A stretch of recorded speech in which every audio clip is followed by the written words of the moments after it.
به نام حضرت دوست که هرچه هست از اوست و به شکر وجود زی وجودی که قلب تپنده همه دوستی هاست.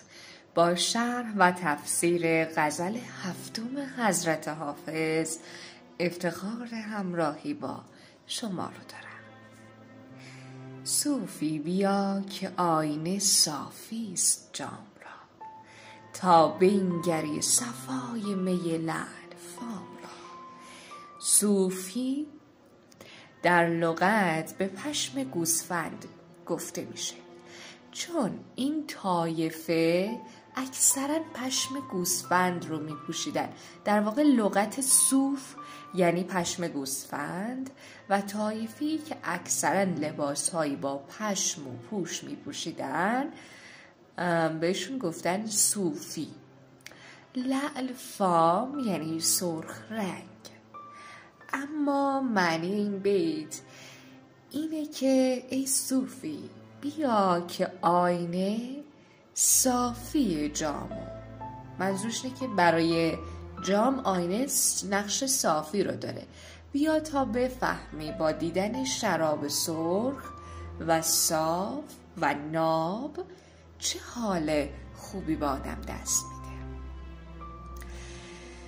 راز درون پرده ز رندان مست پرس، کین حال نیست زاهد عالی مقام را. رندان یعنی افراد بی قید و بند، در واقع افرادی که لاابالی هن. و اما چرا اینجا ایشون رو رند میخونن؟ به خاطر این که ظاهرش رو ملامت بداره و باطنش رو سلامت. در واقع به گروهی این رند گفته میشه که بی قید و لاابالی باشن. اما یه چیزی که وجود داره در اشعار حضرت حافظ، به افراد رند جایگاه خیلی خوبی هم بخشیده شده که در گذشته به اون اشاره کردیم و معنای متفاوتی از آنچه که بخوایم بگیم منکر لاابالی و این چیزا وجود داره براش و معنای حتی سرپرست، معنای کسی که رهبره به این رندان منسوب شده. زاهد یعنی کسی که پرهیزگاره، که دنیا رو ترک کرده برای آخرتش و میخواد به عبادت و پارسایی در واقع بپردازه. عالی مقام یعنی کسی که بلند مرتبه باشه. میفرماید آگاهی از اسرار پشت پرده در توانایی زهدا و پارساها نیست. اگه میخوای به اسرار جهان پی ببری، اونو از رندان، از عاشقان مست و سرخوش بپرس. عنقا شکار کس نشود دامباز چین، کانجا همیشه باد به دست است دام را. عنقا یعنی سیمرغ، باد به دست کنایه از اینه که آدمی که کارهای بیهوده‌ای انجام میده، آدمی که کارهای بی ثمری انجام میده، آدمی که بدبخته.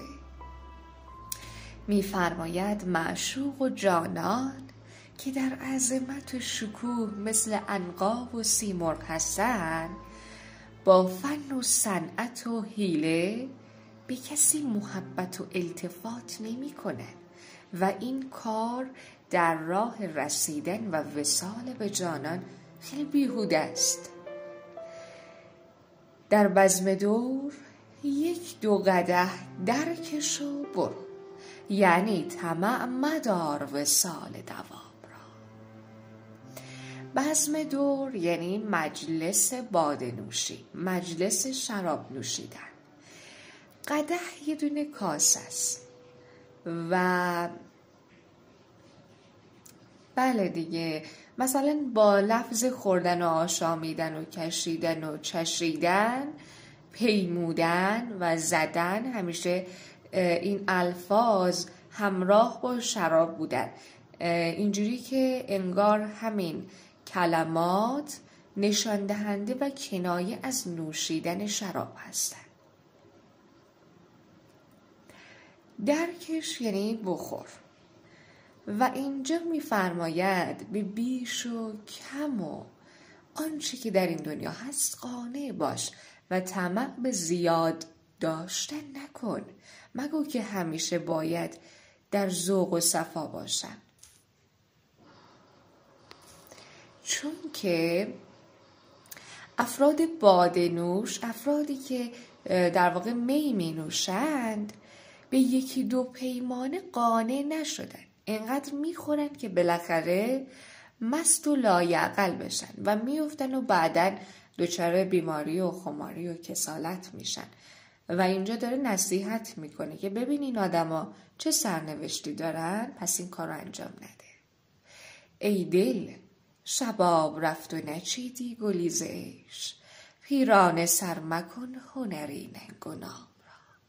شباب یعنی جوانی، عیش میتونه به معنی زندگی باشه و اما در این بیت به معنی با خوشی و شادمانی زندگی کردنه، به معنی خوشگذروندنه. پیرانه سر زمان پیری، هنری، این یه که در هنری وجود داره یای وحدته و هنگامی که ما این رو میخونیم آکسان روی در واقع این یه هستش. ننگ و نام یعنی شهرت و آبرو و میفرماید ای دل جوانی از دست رفت و از این گلستان زندگی هیچ گلی نچیدی، هیچ فایده ای نبردی. الان که زمان پیری رسیده از خود هنر و فضیلت و خلاقیتی نشون بده و با اون کسب اعتبار و آبرو کن. در عیش نقد کوش که چون آبخور نماند، آدم بهشت روزه دارالسلام را. عیش به معنی زندگیه ولی اینجا به معنی عشرته، به معنی خوشگذرونیه. نقد به معنی حاضر و اکنونه، به معنی همین الانه. در عیش نقد کوش، در زندگی فعلی فکر کن، یعنی در حال زندگی کن. آبخور یعنی قسمت و روزی خودتو، چون آبخور نماند یعنی قسمت و روزی خودتو بردار. بهشت اینجا به معنی آدم بهشت روزه دارالسلام را. ببینید منظور این بهشت یعنی ترک کرد. یه جای دیگه هستش که میگه نه من از پرده تقوا به در افتادم و بس، پدرم نیز بهشت ابد از دست بهشت یعنی از دست داد. خب حالا اینجا میگه روزه در لغت به معنی چمنه ولی خب اینجا معنیش باغچه است. دارالسلام یعنی همون بهشت، یعنی جنت، یعنی فردوس. معنیش یعنی چی؟ یعنی به ذوق و صفایی که نقدن، یعنی فی‌الحال، یعنی همین الان برات میسره مشغول باش و به فکر آینده نباش.